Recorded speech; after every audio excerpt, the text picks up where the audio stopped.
আগেই বলেছি, Cairo international festival for experimental থিয়েটারে যোগদান করতে আমরা অবতরণ করেছি মিশরের রাজধানী কায়রোর মাটিতে।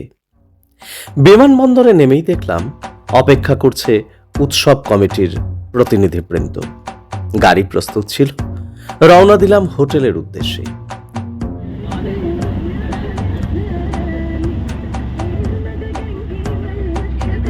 এখানে গাড়ির বাম দিকে ড্রাইভারের সিট, দেখতে বেশ উল্টো উল্টো লাগছিল।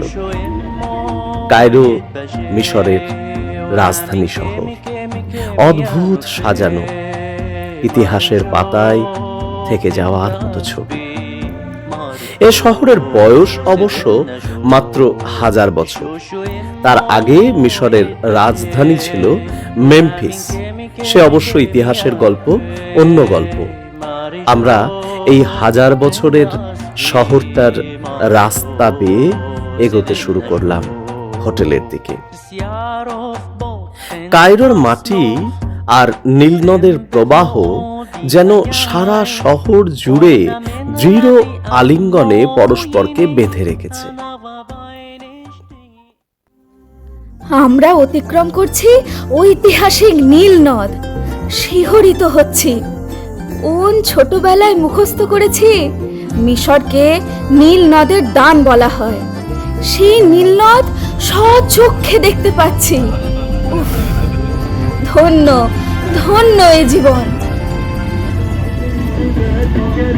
আমরা এসে উঠলাম কায়রোর অন্যতম সেরা একটি হোটেল, হোটেল পিরামিসায়। হোটেল পিরামিসা, এই 5 স্টার হোটেলেই ইজিপ্ট সরকার আমাদের থাকার ব্যবস্থা করেছে। একটু ঘুরে দেখলে বুঝতে পারবেন, অসাধারণ সাজানো এক হোটেল। তবে আমাদের হাতে সময় কম, কারণ ততক্ষণে কায়রোতে অবস্থিত ইন্ডিয়ান এম্বাসির গাড়ি চলে এসেছে। হ্যাঁ, ভারতীয় হাই কমিশনের আমন্ত্রণে আমরা ম্যাকিকের ছোট্ট মঞ্চে বেহুলা লখিন্দর পরিবেশন করব।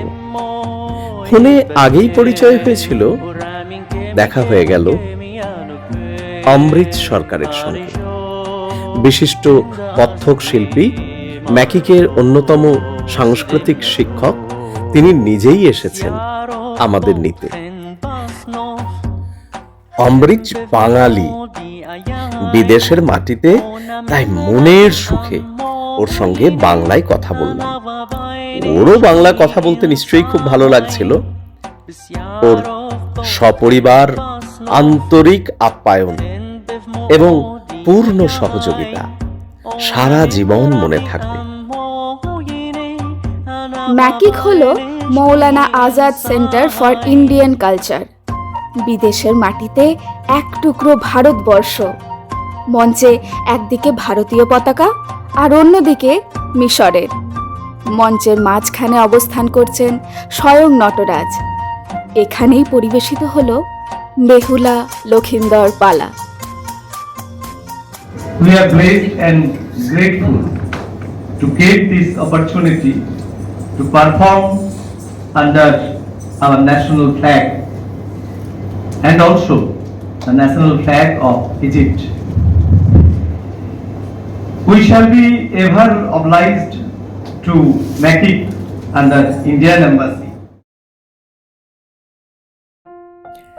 পরদিন ভোরবেলা, ওদের ঘড়িতে তখন 6:30। হোটেলে আমার সঙ্গী সাথীদের কাউকে কিছু না জানিয়ে একা একা বেরিয়ে পড়লাম। আর হাঁটতে হাঁটতেই পৌঁছে গেলাম নীল নদে। নীল নদ মিশরীয় সভ্যতার আশীর্বাদ স্বরূপা, জননী স্বরূপা। মরুভূমির বুক চিরে কিভাবে বয়ে এসেছে এই নদ, এবং এই নদকে কেন্দ্র করে 5000 বছর ধরে জেগে আছে এক প্রাচীনতম সভ্যতা। আমি এখানে ভোরবেলা এসেছি। এখানকার সময় 6:30, সবে ভোর হচ্ছে। এখানে নীল নদে কেউ যেখানে সেখানে নেমে যেতে পারে না, পুরো রেলিং করা আছে। কিন্তু নীলনদে যাওয়া যায় 11টা নাগাদ। এখানে এই যে লঞ্চগুলো আছে, এই লঞ্চগুলো নীলনদ ভ্রমণ করায়, তখন যাওয়া যেতে পারে। কিন্তু আমরা যেভাবে নদীতে যখন তখন নেমে যাই, সেইটা নীলনদে সম্ভব নয়। একটা নির্দিষ্ট সময়েই এই নদের কাছে যাওয়া সম্ভব। আজ আমাদের সারাদিন রিহার্সালের কথা, তাই তাড়াতাড়ি স্নান সেরে গেলাম খেতে। হ্যাঁ, খাবার জায়গা আর খাবারগুলোর সঙ্গে একটু পরিচয় করিয়ে দিই। হোটেলের খাবার জায়গাতে আমরা মূলত 3 ধরনের কুজিন অর্থাৎ রন্ধন প্রণালী দেখতে পাচ্ছি।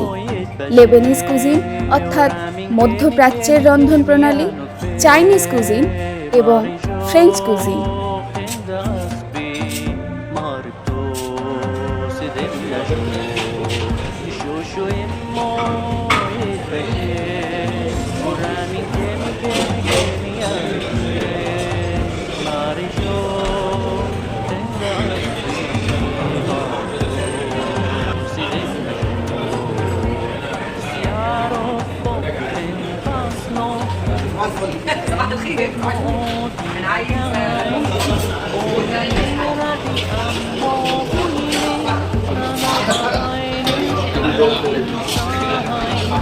সেদিন সারা দিন ধরে মঞ্চ প্রস্তুত করা, রিহার্সাল করা,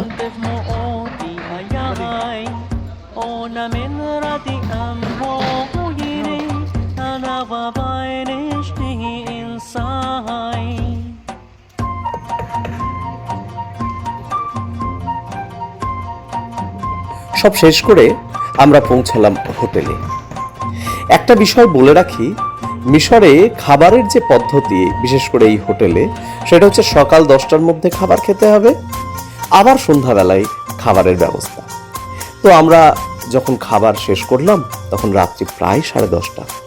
আমাদের সঙ্গে যিনি সবসময় সঙ্গ দিচ্ছিলেন তিনি মারিনা, তার সঙ্গে আমরা পৌঁছালাম ওই রাত্রিবেলায় নীলনদে, এবং সেখানেই নদী বিহার, নীল নদের বুকে নৌকা ভ্রমণ, যাকে মিশরীরা বলে ফালুকা।